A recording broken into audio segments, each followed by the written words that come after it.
लिए चाय नाश्ता जो भी उससे बन सकता है वैसी व्यवस्था करे, रहने की व्यवस्था करे और समय समय पर हमें पूछता रहे कि आपको भोजन की आवश्यकता है, जल पीना है, चाय पीना है, नाश्ता लगेगी, जूस लगेगा। हम कभी भी मेहमानी में जाते हैं तो हम यही आस करते हैं कि सामने वाला हमें पूछता रहे, नहीं तो हम गए और सामने वाले ने बस राम राम किया कि राम राम साहब आए बिराजी बिराजी, और वो अपने काम में लग जाए। और फिर हम भले दिन भर रुके कि 5 दिन रुके, वो आपसे बात भी ना करे। बोल दिया कि मेहमान आए, इनको खिला देना, इनको सोने की व्यवस्था है वहाँ पर सुला देना और इनको जो कुछ चाहिए दे देना। तो नौकर चाकर करते रहे और वो गर्दनी जो होता है, मुख्य घर का मुखिया जो होता है, वो आपसे बात भी ना करे। तो चाहे उसके नौकर चाकर आपको 56 भोग खिला दे, पर 5वें दिन जाओगे तो आप खुश होकर जाओगे।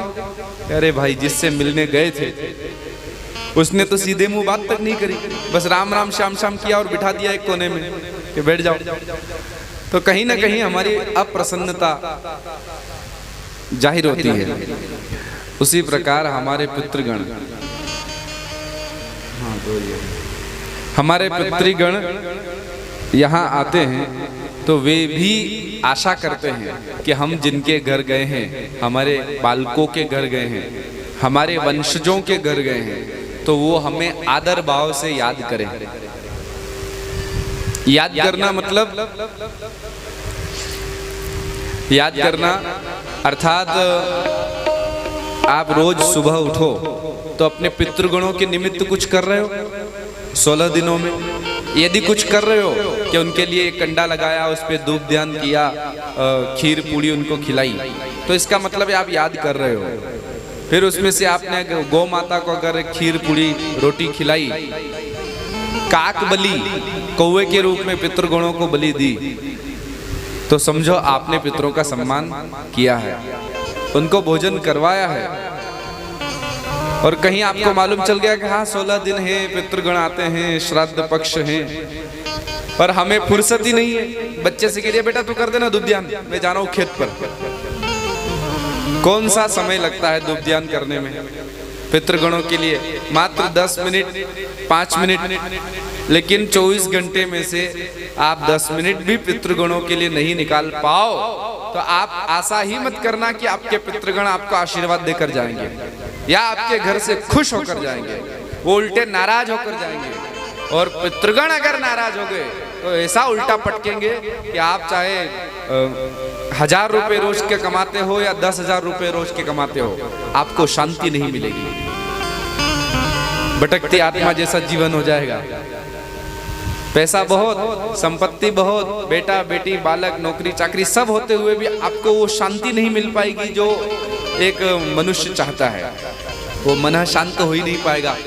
आप कहोगे मन बहुत विचलित रहता है, पेट में अपच बनी रहती है, पति पत्नी में लड़ाई झगड़े चलते रहते हैं, व्यापार में धीरे धीरे घाटा होने लग गया है, ये नौकरी लग नहीं रही है, संतान हो नहीं रही है, पोता हो नहीं रहा है। तो ये सारे कारण तब उपस्थित होते हैं जब हमारे पितृगण हमसे नाराज होते हैं। इसलिए मनुष्य का पहला कर्तव्य है कि उसके पूर्वजों को प्रसन्न रखे, उसके पितृगणों को प्रसन्न रखे।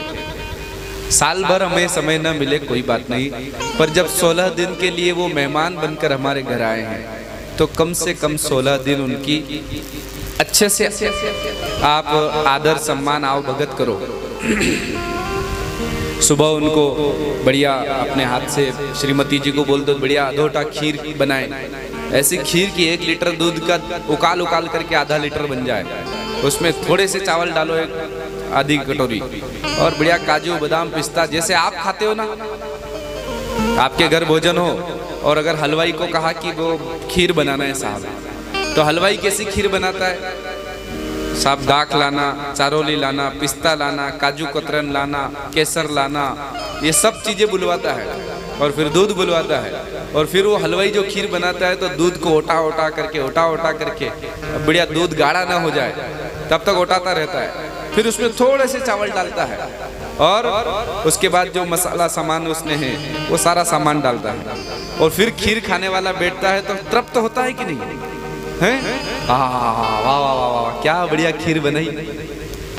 तो जैसे वो व्यक्ति प्रसन्न होता है खाने वाला, ऐसे हमारे पूर्वज प्रसन्न होना चाहिए। ऐसा नहीं कि साथ श्राद्ध पक्ष है तो पूर्वजों के लिए खीर बनाना है, तो थोड़ा सा दूध रख दिया, उसमें चावल डाल दिए, वो उकालने रख लिया, वो चावल उकले कि वह बन गई खीर शक्कर डाल के। ये खीर तो है, लेकिन कौन सी वाली खीर है? वो फॉर्मेलिटी वाली कि हाँ बनाना है, खिलाना है। कौन सा गाय खा रही है कि कौवा खा रहा है कि पूर्वज खा रहे हैं? तो खीर तो हम बनाते हैं, पर ये भाव नहीं बना पाते हैं कि खीर हमारे पूर्वजों को खिला रहे हैं। साहब, आप पितृभक्त हो, पिता का सम्मान करते हो, माँ का सम्मान करते हो, पर यदि आपकी माँ नहीं है या आपके पिताजी नहीं है, या आप दादाजी से दादी जी से बहुत लाड करते थे पर समय नहीं रहा, दादाजी बहुत जल्दी चले गए या दादी बहुत जल्दी चली गई, आप उनकी सेवा नहीं कर पाए। कोई हो सकता है कम उम्र में किसी के पिता चले जाते हैं, किसी की माँ गुजर जाती है, किसी के दादा गुजर जाते हैं, किसी की दादी गुजर जाती है, तो वह बालक सेवा से वंचित रह जाता है। तो ऐसे बालकों को इन 16 दिनों में कोशिश करना चाहिए कि मैं मेरे दादा की सेवा नहीं कर पाया ना, तो ये मौका है मेरे पास, ये 16 दिन। मैं मेरे पिताजी की सेवा नहीं कर पाया, तो ये मौका है, ये 16 दिन। इन 16 दिनों में मैं उनको अपने हाथ से खिलाऊंगा, बढ़िया बनाकर खिलाऊंगा, बढ़िया सामान ला करके घर में रखो। रोज ऐसी खीर बनना चाहिए कि खीर की खुशबू पूरे घर में, पूरे मोहल्ले में फैल जाए। ऐसी खीर बनाओ, बढ़िया पूड़ी बनाओ या पराठे बनाओ, और भोग लगा करके पितरों का आवाहन करो कि आओ और पाओ। 5 आहुति घी की, 5 आहुति खीर पूड़ी की, गुड़ की और शक्कर की उसमें लगाओ, और वही जो पूड़ियाँ रख रहे हो उसमें से एक गौ माता को खिलाओ, और एक काक बलि के लिए, काक बलि कहते हैं कौवे को, कौवे के लिए एक बलि दी जाती है। कौवे के रूप में हमारे पितृगण 16 दिनों तक हमारे घर आकर के वो भोजन प्रसाद पाते हैं। आप छत पर रखो, कहीं भी रखो, पर रखो, रखते ही होंगे, मुझे मालूम है आप लोग करते ही होंगे। फिर भी एक शास्त्र की चर्चा है। अभी हम एक यजमान जी के घर गए, वीरेंद्र भैया, तो उनके घर जब हम गए, एक दिन के लिए गए थे, उन्होंने सुबह जैसे वो भोग लगाया, नैवेद्य लगाया, और उसके बाद एक रोटी गाय को दे दी और दूसरी रोटी वो पूरी बनाई थी, और पूरी को ऐसा चूरने लगे, वो हाथों से बिल्कुल बारीक करने लगे, जैसे कोई मिक्सर से पीस दी हो, ऐसी बिल्कुल बारीक करी उसको। फिर उसमें बढ़िया घी डाला, फिर खीर मिलाई और उसे बढ़िया मिला करके, तो मैंने कहा कि ये कहाँ ले जा रहे हो? बोले काक बलि के लिए। तो मैंने कहा आप पहले यजमान दिखे जो इतना बढ़िया बारीक कर रहे हो हाथ से, नहीं तो लोग क्या करते हैं कि वो उसके ऐसे 2-4 टुकड़े करे, खीर मिलाई और ऊपर जाकर छत पर रख देते हैं। आप इतनी बारीक क्यों कर रहे हो? तो बोले मेरे दादाजी जो थे ना, वो बुढ़ापे में लगभग 80 वर्ष की आयु में गए, और 80 वर्ष की आयु में गए तो उनके दांत नहीं थे, और मैं इस भावना से खिला रहा हूँ, मेरे दादाजी को ही खिला रहा हूँ। तो अब अगर मोटे मोटे कोल मैंने कर दिए, एक रोटी की 4 कोल कर दिए और वो ले जाकर के छत पे रखे कि काक बलि के रूप में दादाजी पधारिए और खाइए, तो हो सकता है उनके गले से न उतरे। इसलिए मैं बिल्कुल बारीक करता हूँ, बिल्कुल ऐसा करता हूँ घी मिला करके कि मेरे दादाजी प्रसन्न हो जाए कि मेरे पोते ने लाड़ किया है।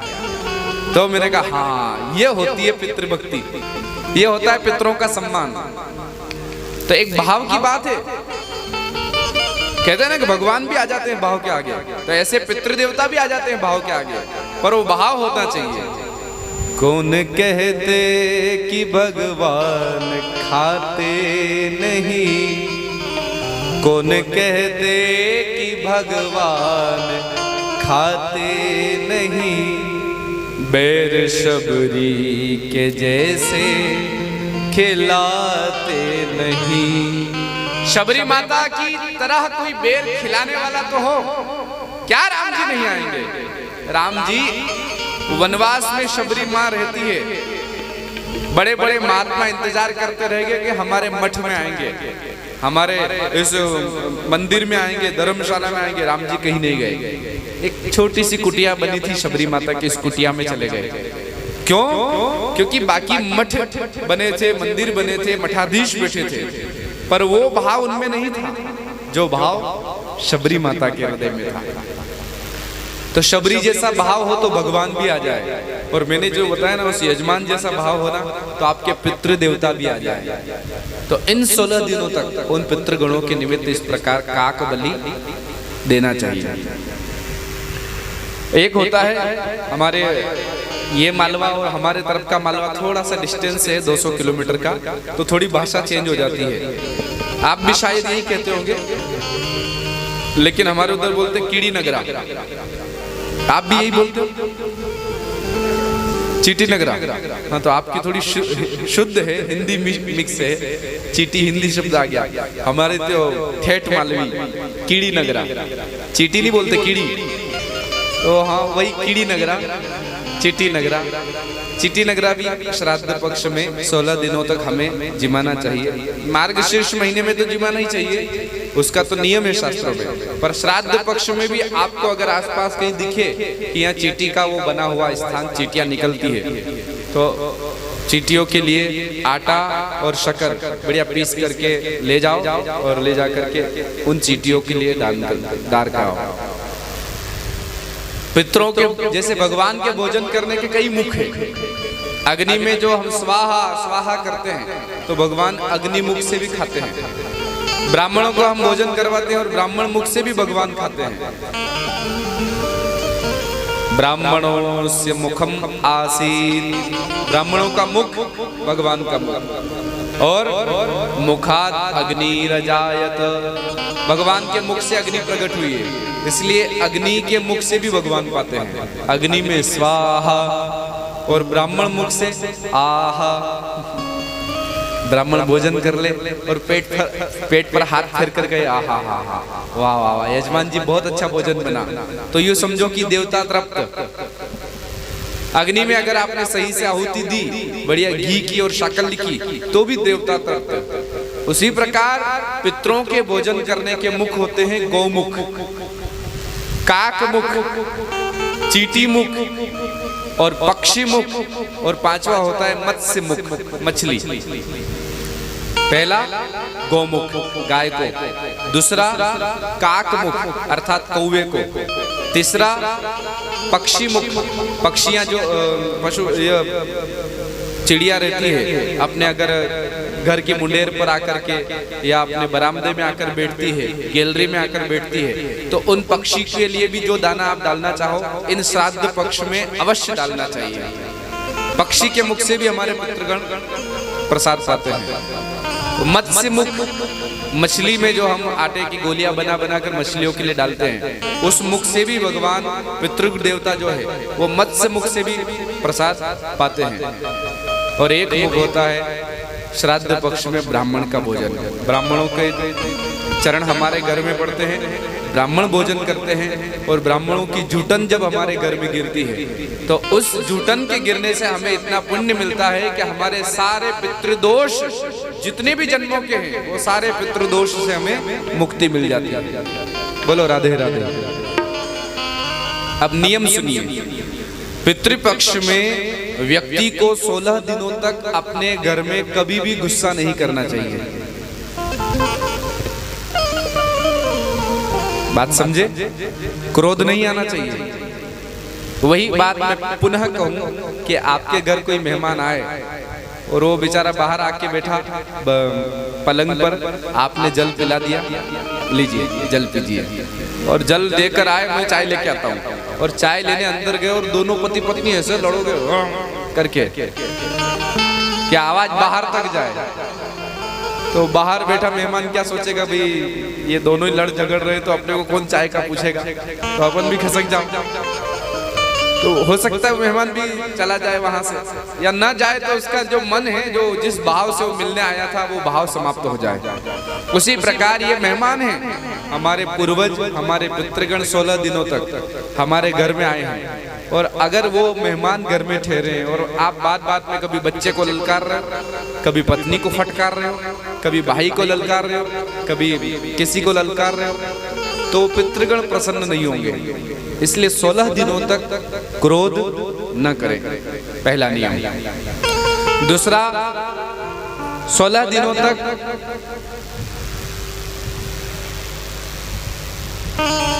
ब्रह्मचर्य का पालन करें, स्त्री संग न करें, क्योंकि ये 16 दिन भी एक उपासना का पर्व होता है। हमारे पितृगण हमारे घर में पधारे हैं तो अदृश्य रूप में वो हमारे पूरे घर में भ्रमण करते हैं। इसलिए उन पितृगणों का ऐसा हमें महसूस करते हुए कि हमारे आसपास हमारे पितृगण हैं, हमें 16 दिनों तक ब्रह्मचर्य का पालन करना चाहिए। और हो सके तो तीसरा नियम ये है कि 16 दिनों तक हमें पलंग पर विश्राम नहीं करना चाहिए, धरती पर शयन करना चाहिए। क्यों? क्योंकि आपके पितृगण जो आए हैं उनमें हो सकता है आपके पिताजी आए हों, आपके दादाजी आए हों, परदादाजी आए हों, जो भी पितृगण आए हैं वो घर में आए और पलंग पर आप सो गए तो वो कहाँ सोएंगे। इसलिए इस भावना से कि हमारे बुजुर्ग घर में हैं तो पलंग पर वो सोए हैं, हम उनके चरणों में नीचे सोएंगे, इसलिए नीचे सो, पलंग पर नहीं। 16 दिनों तक इस नियम का पालन करो, पलंग पर नहीं, नीचे सोना। चौथा नियम, इन 16 दिनों तक हो सके तो ज्यादा से ज्यादा जैसा आपको उचित लगे, जैसा आपको सुलभ लगे, अपनी सामर्थ्य के अनुसार दान करें। चाहे आपके पास में गौशाला हो तो गौशाला में दान करें, मंदिर बन रहा हो तो मंदिर में दान करें, कोई मांगने वाला आए तो उस मांगने वाले को आटा दे, गेहूं दे, पर दान करें। क्योंकि इस समय दिया हुआ दान भी सीधा पितरों को पहुंचता है। इसलिए इन 16 दिनों में कोई भी मांगने वाला घर के बाहर खड़ा हो, खाली नहीं जाना चाहिए, क्योंकि हो सकता है उस मांगने वाले के रूप में हमारा कोई पितृ आ गया हो और वो उदास होकर चला जाए। बहुत सावधान रहना चाहिए, इसलिए उसे खाली हाथ नहीं जाने देना चाहिए इन 16 दिनों में। बाकी तो आप हमेशा ही याचकों को दो, अच्छी बात है, कोई मना नहीं है, पर 16 दिन विशेष। और 5वां नियम है, इन 16 दिनों में संभव हो तो अपने पितृगणों की मुक्ति के लिए ग्रंथ का या तो पारायण करो या श्रवण करो। भागवत का पारायण घर में करो, खुद पढ़ सकते हो, पढ़े लिखे हो तो खुद पढ़ो, कोई मना नहीं है। और अगर आप स्वयं पढ़े लिखे नहीं हो, समय नहीं मिलता है, तो किसी ब्राह्मण को बुला करके 7 दिन का पारायण रखो, छोटे रूप में रखो या बड़े रूप में रखो, यह आपकी सामर्थ्य, पर 16 दिनों तक उन्हें पुराण सुनाओ, भागवत सुनाओ, और ये भी ना हो पाए तो श्रीमद् भगवत गीता सुनाओ। भगवत गीता के जो 18 अध्याय हैं, 16 दिनों में इन 18 अध्याय को सुनाना। एक एक अध्याय रोज सुनाओ और बीच में किसी दिन 2-2 अध्याय ले लो 2 दिनों तक, तो ऐसे 18 अध्याय पूर्ण हो जाएंगे। अब जरा आप बताइए कि इन नियमों में से आप कितने नियमों का पालन करते हो। ये जो नियम हमने बताए कि 16 दिनों तक क्रोध नहीं करना, तो कितने लोग बैठे हैं जो नहीं करते हैं? बोलो भाई। हाँ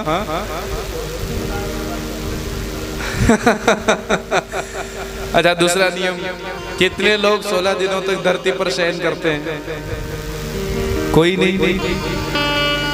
कितने लोग 16 दिनों तक मछली, पक्षी, काक, गौमाता, ब्राह्मण और ये 5 प्रकार से पितरों को भोजन करवाते हैं?